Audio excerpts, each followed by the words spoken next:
Hello. इस मासूमाना सवाल का जवाब आपको इस सीरीज में मिलेगा, लेकिन इसके लिए आपको मुझे फॉलो करके अपडेटेड रहना पड़ेगा। हम बात करने वाले हैं the very famous, the very needed, हर किसी को ये चाहिए, the skilled worker visa, the door that opens to you after graduation और if you want to come to UK on a job basis, तो भी आपको जो वीज़ा अप्लाई करना है, that is a skilled worker visa. Let's talk about it. So the benefits और the things that you can do on a skilled worker visa is the job you have applied for, you're eligible to do that. You can also take an additional work if needed. You can study, you can have your family with you, and the most important thing is कि अगर 5 years से ज़्यादा अगर आपको रुकना है तो you are eligible for the permanent residency route. Let's talk about a few requirements. सबसे पहली चीज़, आपके पास जॉब ऑफर होना चाहिए एक अप्रूव्ड एम्प्लॉयर से, ऐसा एम्प्लॉयर जिसके पास स्पॉन्सरशिप का लाइसेंस है, स्पॉन्सर लाइसेंस है, और ये आप चेक कर सकते हैं। You can go and check out on the UKVI website, ये रोजाना अपडेट हो रही होती है, एंड यू मस्ट चेक कि जो एम्प्लॉयर आपको ऑफर कर रहा है वो लिस्टेड है या नहीं। और स्किल्ड वर्कर वीज़ा के लिए जो चीज़ आपको सबसे इंपॉर्टेंट समझने की वो है ऑक्यूपेशन कोड और उसका गोइंग रेट। ऑक्यूपेशन कोड वो कोड होता है जो कि यूकेवीआई ने दिया हुआ है on their website, home office ने दिया हुआ है।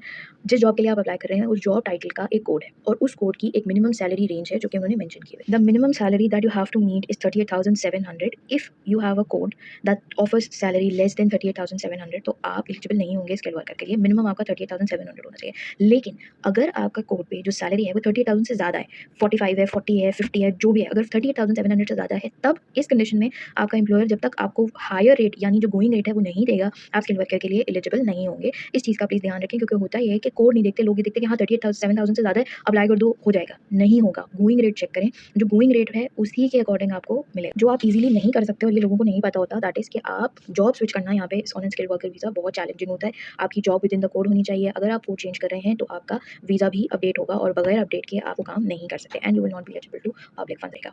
यहाँ पर एक बहुत इंपॉर्टेंट और मजे की चीज़ है स्टूडेंट्स के लिए डिस्काउंट। जो यूके स्टूडेंट्स हैं, यूके ग्रेजुएट्स हैं, या उनकी एज अंडर 26 है, या वो इमिग्रेशन सैलरी लिस्ट में आपका ऑक्यूपेशन कोड फॉल करता है, आप एलिजिबल हैं डिस्काउंट के लिए। 70 to 90% की रेंज है डिस्काउंट की, और उसका क्राइटेरिया आप यूकेवीआई पे चेक कर सकते हैं। स्टूडेंट्स मीट्स दिस क्राइटेरिया और आपको 70% ऑफ द गोइंग रेट अगर ऑफर हो रहा है तो आप एलिजिबल हो जाते हैं स्किल्ड वर्कर के लिए। ये बात स्टूडेंट्स को नहीं पता होती और वो यही एक्सपेक्ट करके चल रहे होते हैं कि 38,700 मिलेंगे तो स्किल्ड वर्कर वीज़ा मिलेगा, जबकि ऐसा नहीं है।